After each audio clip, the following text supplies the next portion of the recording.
할렐루야. 우리 옆 사람하고 인사 한번 합시다. 은혜 받읍시다. 은혜 받읍시다. 할렐루야. 오늘은 사도행전 33번째 말씀인데요. 베드로의 환상과 성령의 인도하심, 이런 제목의 말씀입니다. 베드로가 제6시 기도 시간에 옥상에 올라가 기도할 때에 환상이 열렸습니다. 하나님께서 베드로가 기도하는 시간에 환상을 열어주신 거예요. 기도하는 사람에게는 환상이 열려집니다. 하나님께서는 베드로가 기도하는 시간에 환상을 열어주심으로 이제 이방인을 구원하기 위한 하나님의 계획을 베드로에게 알려주게 되는 것이죠. 하나님은 유대인의 하나님만이 아니라 모든 이방인들의 하나님이기도 하십니다. 하나님께서는 복음이 이방인들에게도 전파되기를 원했어요. 그래서 사도행전 1장 8절에서 오직 성령이 너희에게 임하시면 너희가 권능을 받고 온 유대와 예루살렘과 온 유대와 사마리아와 땅끝까지 이르러 내 증인이 되리라, 이렇게 말씀하셨습니다. 그리고 제자들에게는 지상 명령을 주셨어요. 예수님께서 하늘과 땅의 모든 권세를 내게 주셨으니 그러시면서 너희는 모든 족속으로 제자를 삼아 아버지와 아들과 성령의 이름으로 세례를 주고 내가 분부한 모든 것을 가르쳐 지키게 하라, 이런 지상 명령을 주셨습니다. 그럼에도 불구하고 유대인들은 이방인을 여전히 개취급을 했어요. 하나님은 오직 유대인들의 하나님이시고 이방인의 하나님은 아니라고 그들은 생각을 했습니다. 그래서 오순절 성령 강림 사건이 있었음에도 불구하고 제자들은 흩어지지 않았고 주님 여기가 좋습니다, 그러면서 그들은 예루살렘에 성도들이 많아졌음에도 불구하고 여전히 머물러 있었던 거예요. 그래서 하나님께서 예루살렘 교회에 핍박을 보내십니다. 큰 핍박이 몰아치잖아요. 스데반 집사도 그때 순교를 당하게 됩니다. 핍박을 피해서 이제 그리스도인들이, 예수 믿는 사람들이 흩어지기 시작했고 온 유대 땅으로 흩어지기 시작했고 소아시아까지 흩어지게 되었어요. 그들이 복음을 전하기 시작했고 이방 땅에 살고 있었던 유대인들에게 그들이 복음을 전하는 일이 있었던 것이죠. 하나님께서는 이렇게 유대인과 이방인이 하나가 되기를 원했고, 하나님은 이제 유대인의 하나님만이 아니라 이방인의 하나님이신 것까지 사도들에게 가르쳐 주기를 원했으며 이제 복음이 땅끝까지 전파되기를 간절히 원했던 것이죠. 사도 바울은 이런 아버지 하나님의 마음을 이렇게 표현을 합니다. 에베소서 2장 13절로 16절 한번 읽어볼까요? 때에 너희는 그리스도 밖에 있었고 이스라엘 나라 밖의 사람이라 약속의 언약들에 대하여는 외인이요 세상에서 소망이 없고 하나님도 없는 자이더니 이제는 전에 멀리 있던 너희가 그리스도 예수 안에서 그리스도의 피로 가까워졌느니라. 그는 우리의 화평이신지라 둘로 하나를 만드사 원수된 것 곧 중간에 막힌 담을 자기 육체로 하시고 법조문으로 된 계명의 율법을 폐하셨으니 이는 이 둘로 자기 안에서 한 새 사람을 지어 화평하게 하시고 또 십자가로 이 둘을 한 몸으로 하나님과 화목하게 하려 하심이라. 아멘. 예수님께서 십자가를 통해서 유대인과 이방인들 사이의 차이가 없어지게 하셨다는 거예요. 그럼에도 불구하고 여전히 유대인들은 이방인들과 교제하지 않았어요. 이방인들과 함께 식사도 하지 않았어요. 이방인들을 부정하게 생각했거든요. 그래서 이제 하나님께서 유대인 중에서는 베드로를 선택하고 이방인 중에서는 고넬료를 선택하셔가지고 각각 이 두 사람에게 환상을 보여주심으로 이 유대인과 이방인이 그리스도 안에서 하나가 되게 하신 것입니다. 여러분, 특별히 예수님께서도요, 요한복음 17장, 요한복음 17장은 예수님께서 마지막으로 기도하신 그 기도가 나오거든요. 그걸 우리는 대제사장적인 기도다 이렇게 불러요. 마지막으로 기도하는 장면이 나오는데 그때 예수님께서 이렇게 중보하면서 기도하거든요. 요한복음 17장 21절로 22절 한번 읽어봅시다. 아버지여, 아버지께서 내 안에 내가 아버지 안에 있는 것 같이 그들도 다 하나가 되어 우리 안에 있게 하사 세상으로 아버지께서 나를 보내신 것을 믿게 하옵소서. 내게 주신 영광을 내가 그들에게 주었사오니 이는 우리가 하나 된 것 같이 그들도 하나가 되게 하려 함이니이다. 아멘.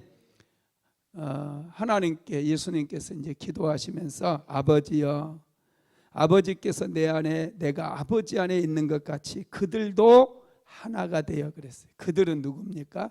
유대인과 이방인들을 얘기합니다. 유대인과 이방인도 하나가 되게 해달라고 그렇게 예수님께서 기도하시는 그런 모습을 볼 수 있어요. 여러분, 성령께서 하시는 일도 하나가 되게 하는 일입니다. 오늘날 교회가 많이 분열이 되어 있잖아요. 사람이 그러는 거예요. 어떤 목사님이 예수님이 오셔도 목사님들이 이 분열을 멈추지 않을 거다, 그런 말씀을 하는 걸 제가 들은 적이 있는데 그렇지 않아요. 예수님 앞에서는요, 모든 걸 아시는 예수님 앞에서는 하나가 될 수밖에 없습니다. 저는 그렇게 믿어요. 성령께서 함께 하시면요, 신기하게 교회가 하나가 돼요. 성령 충만한 교회가 분열되는 일은 단 한 번도 없었어요. 성령 충만하게 되면 교회가 하나가 됩니다. 유대인과 이방인도 하나가 될 수 있습니다. 유대인과 이방인이 하나가 되는 것이 예수님의 마음이에요. 그래서 하나님께서는 오순절 성령 강림 때 예루살렘에 강력한 성령의 기름을 부어주셨고 또 그곳에 복음을 주셨잖아요. 이 복음이 이제 예루살렘을 넘어서 뛰어넘기를 원했어요. 온 유대 땅으로, 그리고 사마리아로, 그리고 땅끝까지 퍼져나가기를 원했다라는 것입니다. 그런데 사람들은요, 자꾸 자기는 다르다고 생각해요. 신도시에 이제 고급 브랜드 아파트가 생겨서 입주를 하게 됐대요. 입주자 대표회에서 회의가 열렸는데 한 아주머니가 이제 회장한테 건의가 있다면서 한마디를 하더래요. 우리 아이들이 LH 임대아파트 사는 애들하고 같은 학교를 다니는데 그 임대아파트 사는 아이들 다른 데로 좀 전학 좀 가게 해달라고 우리가 시에 민원을 넣자고 그러는 거예요.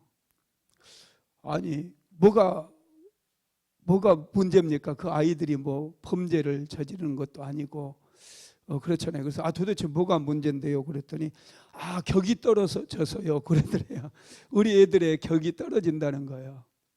그래서 그분이 그랬대요. 여기 혹시 전월세 빼고 아파트 자가로 사서 오신 분 손들어 보세요. 그랬더니 거기서 몇 명 들더래요.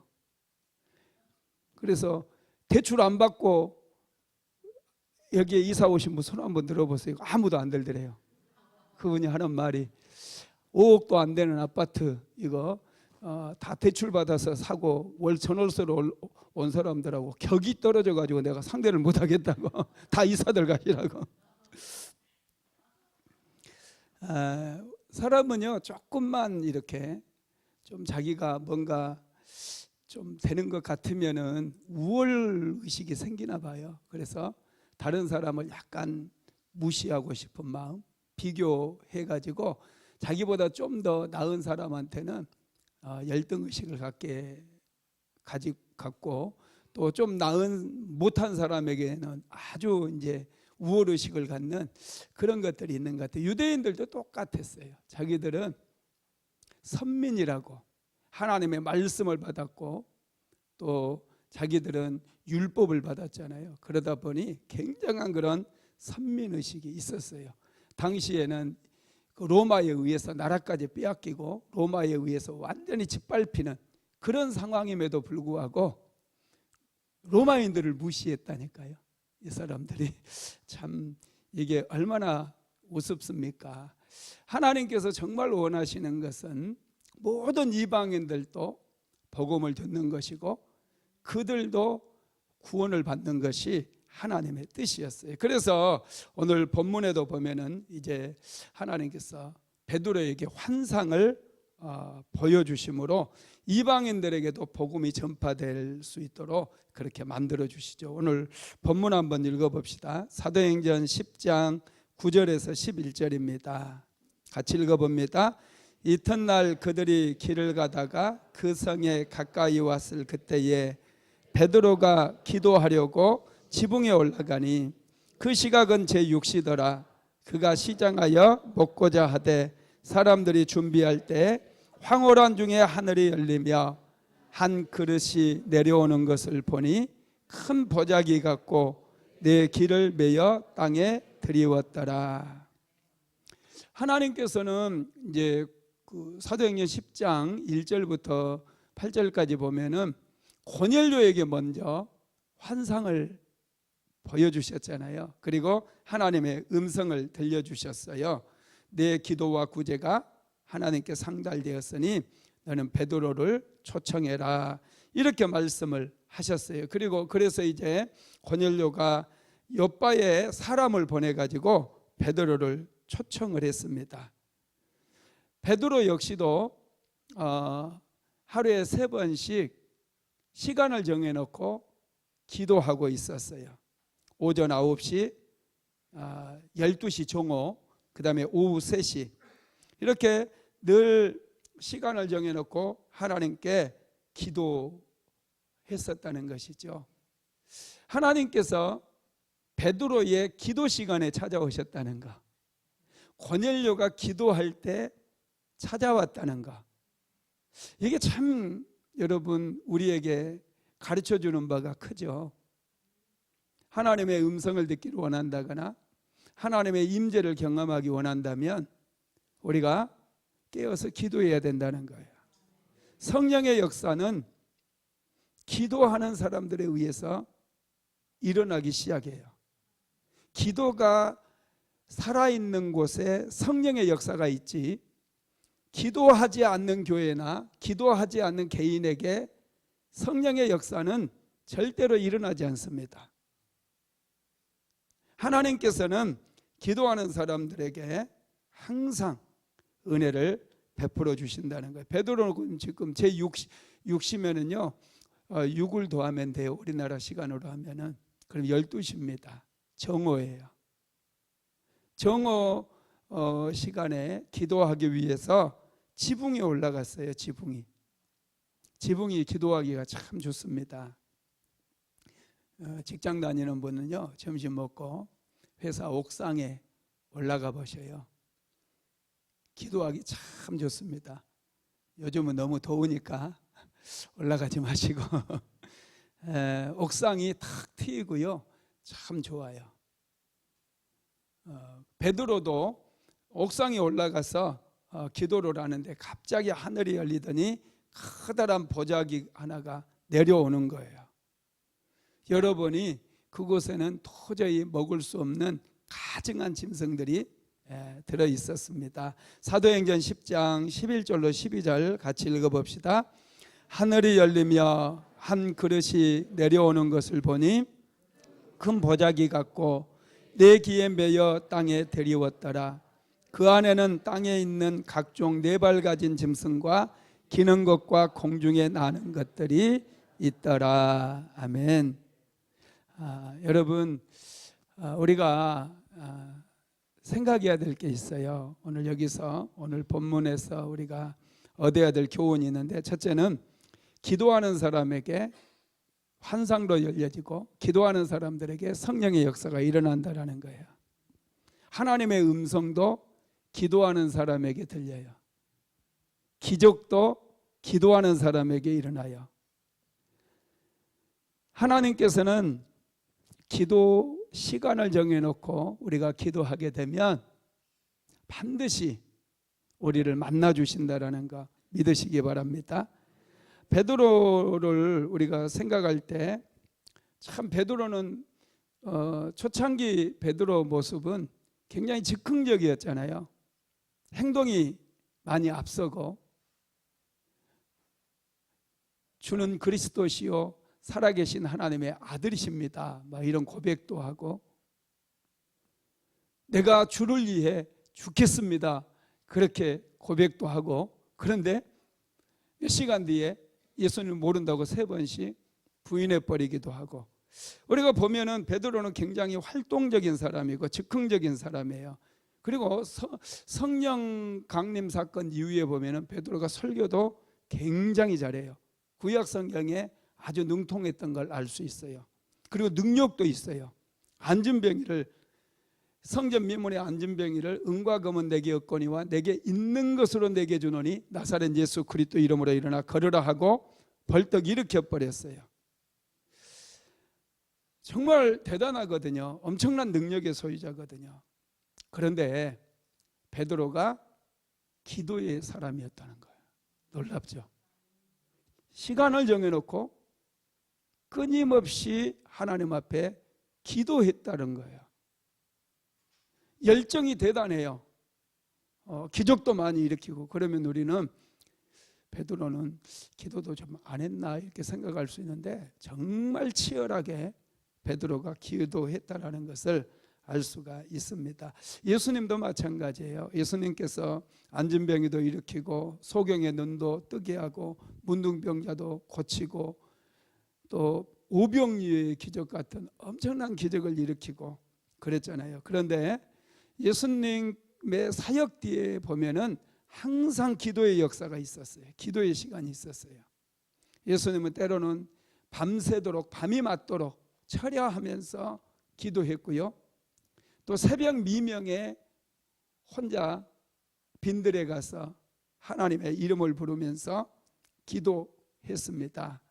그래서 예수님께서 십자가를 지실 수 있었고 사망 권세를 깨뜨리고 승리할 수가 있었던 것이죠. 사도 바울 역시도 정말 많은 일을 했던 사람이거든요. 수많은 교회를 세웠어요. 신약 성경에 13권을 사도 바울이 기록했어요.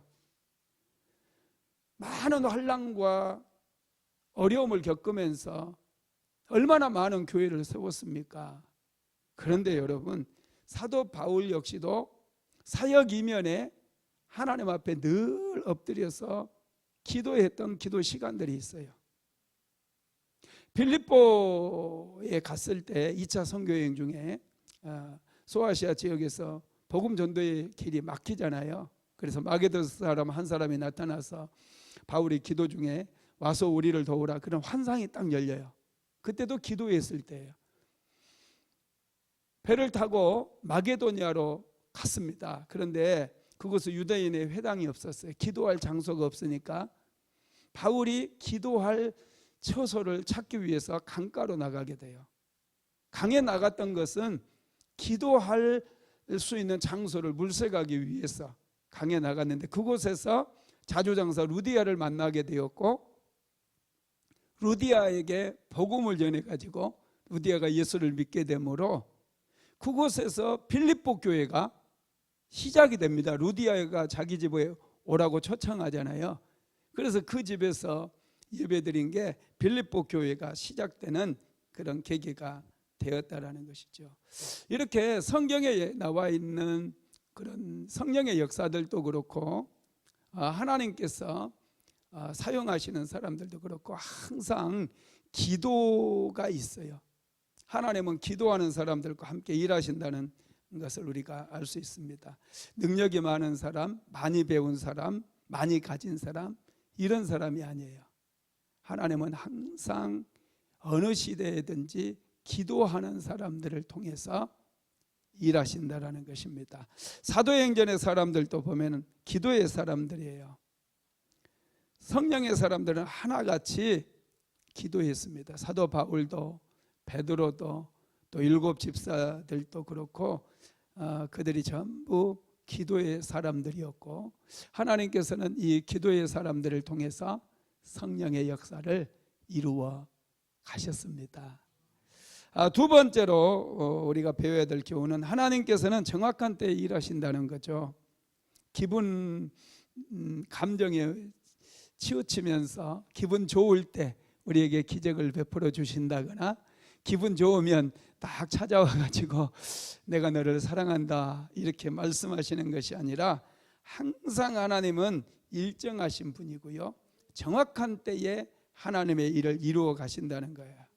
참 신기하죠. 고넬료의 종들이 베드로가 있는 집을 처음부터 알고 있었습니까?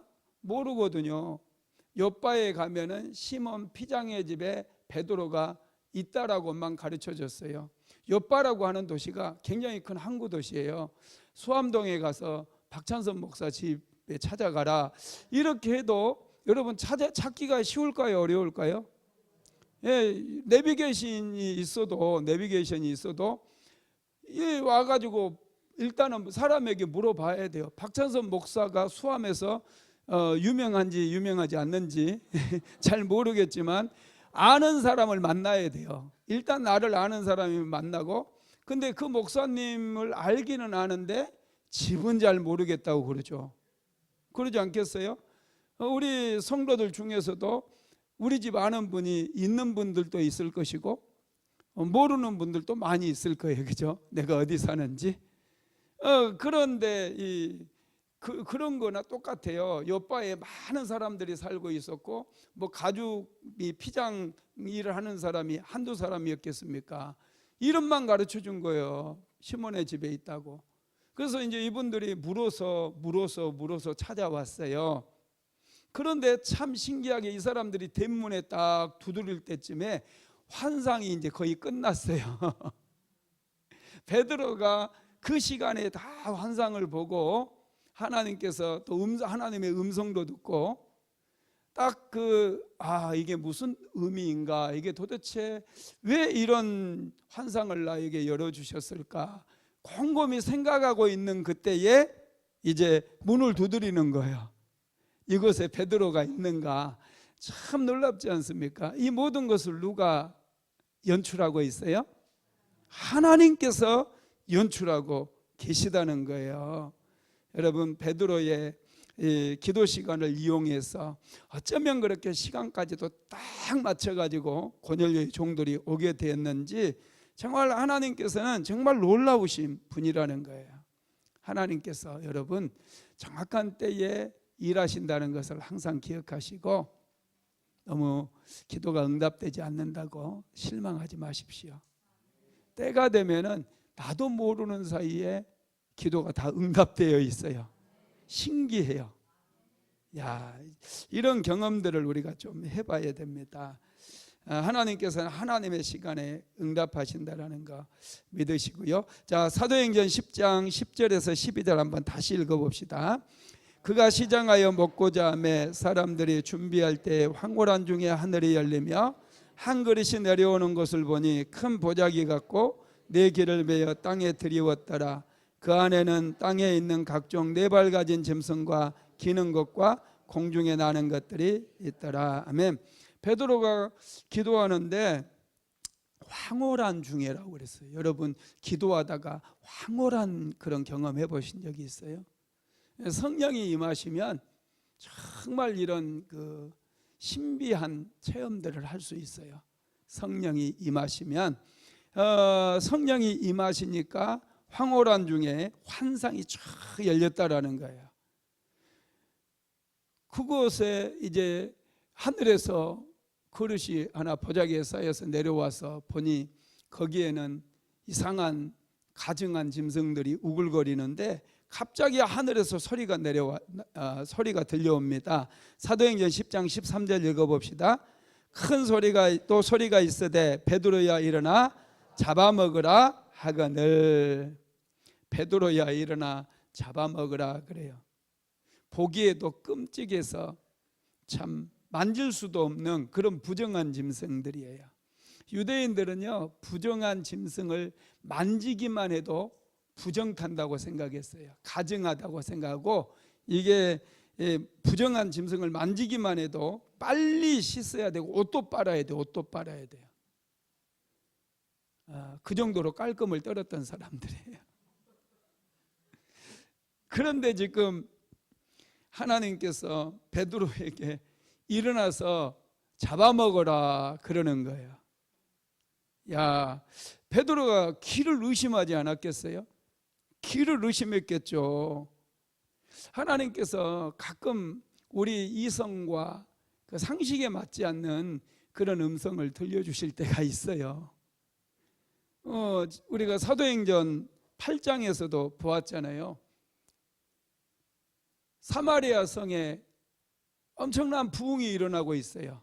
그 부흥의 중심에는 빌립 집사가 있거든요. 빌립 집사가 사마리아 성에 가가지고 복음을 전했을 때 사마리아 사람들이 그 복음을 받고 회개하고 굉장한 역사가 일어났어요. 그래서 그 소문을 듣고 예루살렘에서 베드로와 요한이 와서 안수하니까 강력한 성령의 역사들이 막 일어났거든요. 이 빌립 집사가 지금 부흥의 중심에 있는 사람이기 때문에 사마리아에 더 머물면 그곳에 교회도 든든하게 서갈 것이고 더 많은 사람들이 예수께로 돌아올 수 있는 그런 상황이에요. 그런데 하나님께서 갑자기 말씀하셔요. 빌립아, 광야로 내려가라 그래요. 광야로 가라 그래요. 갑자기.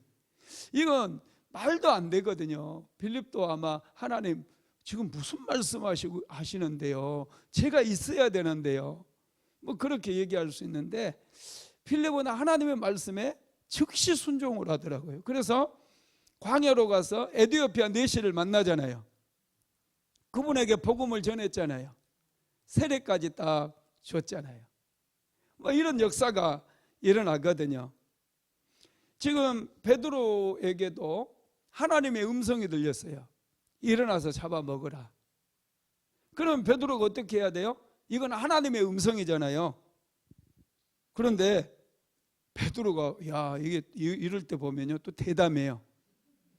하나님의 음성을 거절해요. 하나님의 말씀을 그냥 딱 거절을 하더라고요. 딱 잘라서 거절해요. 오, 대단하죠. 사도행전 10장 14절 한번 읽어봅시다.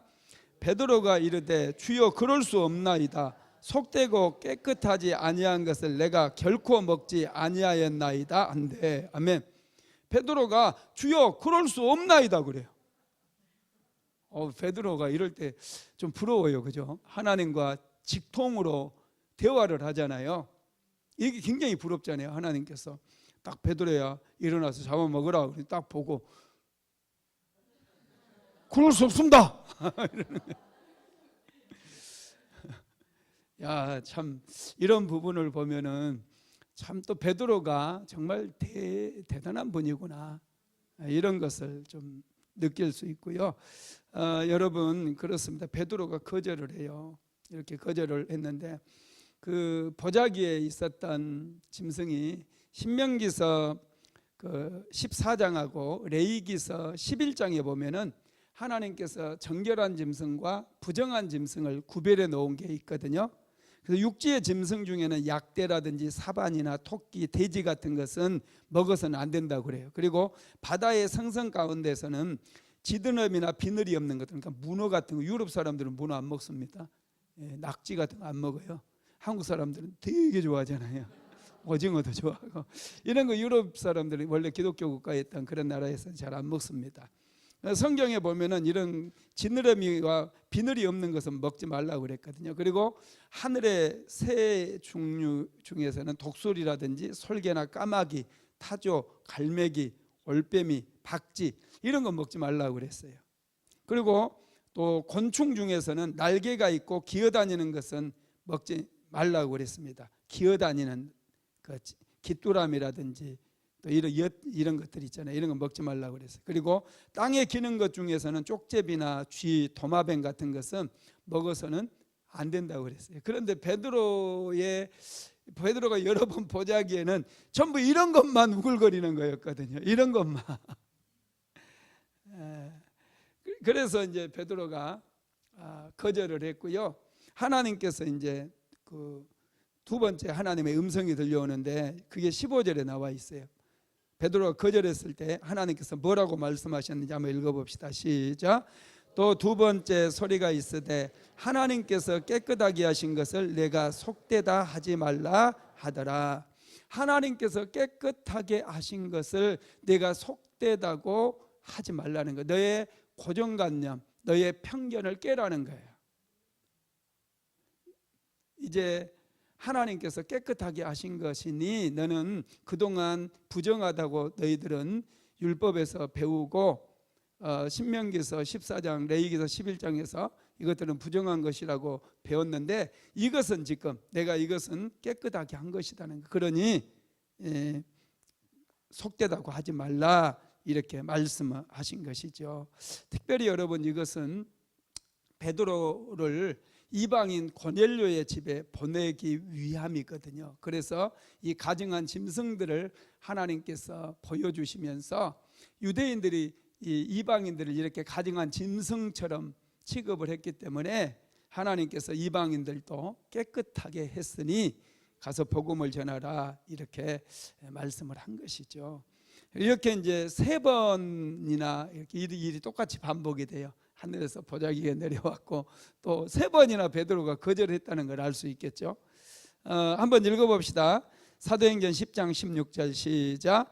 이런 일이 세 번 있은 후 그 그릇이 곧 하늘로 올려져 가니라. 세 번 있은 다음에 하늘로 올려져 갔고요. 그 환상이 끝났어요. 이제 하늘로 싹 올라간 그때에 고넬료가 보낸 그 종들이 베드로가 있는 집에 문을 두드리는 거예요. 한번 읽어봅시다. 사도행전 10장 17절에서 18절까지입니다. 시작. 베드로가 본 바 환상이 무슨 뜻인지 속으로 의아해하더니 마침 고넬료가 보낸 사람이 시몬의 집을 찾아 문 밖에 서서 불러 묻되 베드로라는 시몬이 여기 유숙하느냐 하거늘. 아멘. 베드로가 환상이 이제 끝나고 닫히고 이게 무슨 뜻인가 이렇게 생각하고 있는 그때 바로 그 시간에 고넬료가 보낸 사람이 집 문 밖에 서가지고 혹시 이 집에 베드로라고 하는 사람이 있습니까? 이렇게 소리를 질렸다는 것이죠. 고넬료의 종이 찾아오게 된 거예요. 여러분 이게 전부 성령의 역사예요. 우연히 일어난 일이 아니에요. 성령의 역사가 기도하는 사람들을 통해서 이렇게 놀랍게 막 이루어지고 베드로는 하나님께 거절을 했는데 하나님의 음성이 또 들려오고 고넬료도 하나님의 음성을 듣고 이게 여러분 사도행전의 역사예요. 오늘날에도 이런 역사들이 얼마든지 일어날 수 있어요. 기도 시간을 정해서 기도하다 보면 우리가 하나님의 음성도 듣고 얼마든지 하나님과 이렇게 깊은 대화도 나눌 수가 있다라는 것입니다. 이렇게 이제 그 고넬료의 종들이 찾아왔고요. 한번 또 읽어봅시다. 사도행전 10장 19절에서 22절도 읽어보겠습니다. 시작. 베드로가 그 환상에 대하여 생각할 때에 성령께서 그에게 말씀하시되 두 사람이 너를 찾으니 일어나 내려가 의심하지 말고 함께 가라. 내가 그들을 보내었느니라 하시니 베드로가 내려가 그 사람들을 보고 이르되 내가 곧 너희가 찾는 사람인데 너희가 무슨 일로 왔느냐. 그들이 대답하되 백부장 고넬료는 의인이요 하나님을 경외하는 사람이라 유대 온 족속이 칭찬하더니 그가 거룩한 천사의 지시를 받아 당신을 그 집으로 청하여 말을 들으려 하느니라 한대. 아멘. 베드로가 환상에 대해 생각할 때 대문 밖에 고넬료가 보낸 사람들만 찾아온 게 아니라 또다시 성령께서 베드로에게 또 말씀하셔요. 두 사람이 너를 찾으니 일어나서 내려가 의심하지 말고 함께 가라. 고넬료가 보낸 사람도 이방인이지 않겠어요? 그죠? 그래서 얼마든지 의심할 수 있어요. 그런데 성령께서 직접 베드로에게 말씀하셔요. 의심하지 말고 가라, 함께 가라. 이렇게 내가 그들을 보내었느니라. 하나님께서 그들을 보내셨다라는 거예요. 그래서 무슨 일로 왔느냐 이렇게 물어보잖아요. 그러니까 고넬료의 종들이 야, 참 놀라워요. 백부장 고넬료는 의인이요 하나님을 경외하는 자라 유대인 온 족속이 칭찬하더니 그가 거룩한 천사의 지시를 받아 당신을 그 집으로 청하여 말을 들으려 하느니라. 이렇게 얘기해요. 자부심이 대단하죠. 주인에 대한 자부심이 대단해요. 고넬료가 인생을 참 잘 산 것 같아요. 지금 주인의 심부름 와가지고 어쩌면은 하면서 입이 나와 있을 수 있거든요. 걸어와야 되잖아요. 걸어서 이 더운데 거기는 날씨가 우리 여름 날씨하고 같아. 얼마나 더운지 몰라요. 그래서 이 옆밖까지 걸어서 지금 왔을 텐데 상당히 피곤하고 힘들고 그럴 거예요. 그러면 베드로 여기 있어요? 아이씨, 우리 주인이 좀 와보래요. 이렇게만 얘기할 수 있잖아요. 그죠? 그런데 야, 백부장 고넬료가 자기를 보냈다고 그러면서 그 사람은 의인이라고 그래요. 하나님을 경외하는 사람이라고 그래요. 유대 온 족속이 칭찬하는 사람이라고 그래요. 그리고 천사의 말을 듣는 사람이라고 그래요. 야, 주인에 대한 이 자부심이 정말 대단한 그런 사람이라는 것이죠.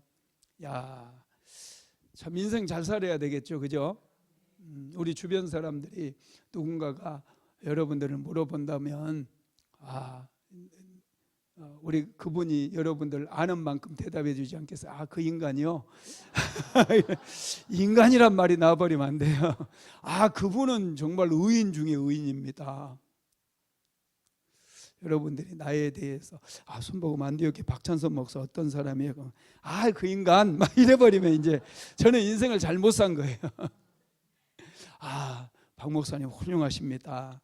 뭐 이렇게 할렐루야 그렇게 해달라는 건 아니고요. 백부장 고넬료가 참 잘 살았어요. 그래서 백부장 고넬료는 의인이요 하나님을 경외하는 자라 이렇게 얘기를 쫙 해줍니다. 그러면서 그분이 당신을 초청했습니다. 이미 베드로는 성령의 또 음성도 들었기 때문에 거절할 이유가 하나도 없죠. 베드로는 결단을 내리고요. 백부장 고넬료의 집으로 가게 됩니다. 말씀을 마무리하겠습니다. 베드로는 기도 시간에 환상을 보았고 하나님의 계시를 받았어요.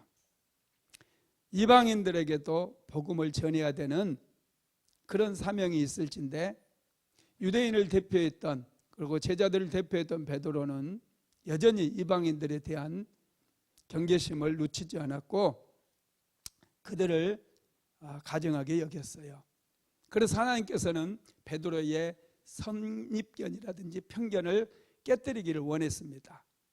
그리고 이제 이방인을 위한 사도 바울을 세우셔가지고 바울이 복음을 전하게 하셨고 이방인 중에서 수많은 사람들이 예수를 믿게 되는 그때에 이제 또 이방인들이 할례를 받아야 되느냐 율법을 어디까지 지켜야 되느냐 이런 문제로 인해서 초대교회에 엄청난 소용돌이가 휘몰아치거든요. 그래서 사도행전 15장에 그 문제로 인해서 예루살렘에 공회의가 예루살렘 총회가 열리게 돼요.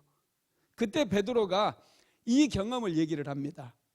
하나님의 음성을 듣고 환상을 보고 음성을 듣고 고넬료의 가정에 가서 복음을 전했더니 오순절 마가다락방에서 우리가 받았던 성령을 하나님께서 그 이방인들에게 부어주셨다라는 것을 얘기를 하면서 이방인들도 예수를 믿음으로 구원을 받는 것, 그거에 대해서 확정을 지어버려요. 그리고 이방인들이 경계해야 될 것은 이제 그 목매어 죽인 짐승이라든지 피를 먹는 그런 것들은 금해야 된다. 이것만 지키라고 이제 써서 안디옥 교회에 보내는 그런 것들이 기록이 되어 있죠. 여러분, 그렇습니다. 베드로는 이런 편견을 가지고 있었는데 하나님께서는 베드로의 편견이 깨져야 된다는 것을 아셨고, 그래서 고넬료와 이방인 고넬료와의 만남을 주선해 주시고 또 고넬료의 가정에 가서 복음을 전하게 하셨습니다. 자, 사도행전 10장 23절 한번 읽어봅시다. 시작. 베드로가 불러들여 유숙하게 아니라 이튿날 일어나 그들과 함께 갈새 욥바에서 온 어떤 형제들도 함께 가니라. 아멘. 베드로가 이제 종들과 함께 가는데요, 욥바에서 온 어떤 형제들도 같이 가요. 베드로 혼자 가는 게 아니에요. 고넬료의 종 외에 3명이 더 가는데요, 사도행전 11장 12절에 보면은 이런 말이 있어요. 한번 읽어봅시다. 성령이 내게 명하사 아무 의심 말고 함께 가라 하심에 이 6 형제도 나와 함께 가서 그 집 사람의 집에 들어가니, 이 6명의 형제가 같이 갔다고 그랬잖아요. 그러니까 2 사람 빼고 베드로 빼고 3 사람이 고넬료의 집에 더 갔다라는 것을 우리가 알 수 있다라는 거예요. 이제 이 3 사람도 왜 보냈을까요? 증인으로 이방인들에게도 하나님께서 역사하심으로 오순절 마가다락방에 임했던 성령이 임했다라는 것을 증언해 주기 하기 위해서 유대인들입니다. 이 사람들은 유대인들 3명도 더 보내셨다는 것을 알 수가 있습니다. 이렇게 해서 이제 복음이 고넬료의 가정에, 이방인의 집에 전파되게 되고요, 이제 복음이 본격적으로 이방 땅으로 퍼져 나가게 됩니다. 그래서 사도행전 11장에서 하나님께서 이제 바나바와 바울을 안디옥 교회 사건이 나오고요, 이제 바나바와 사울을 따돌 세움으로 인해서 바나바와 바울을 통해서 선교 여행이 시작되고 온 이방 땅에 복음이 전파되는 그런 이야기로 이어지게 되겠습니다.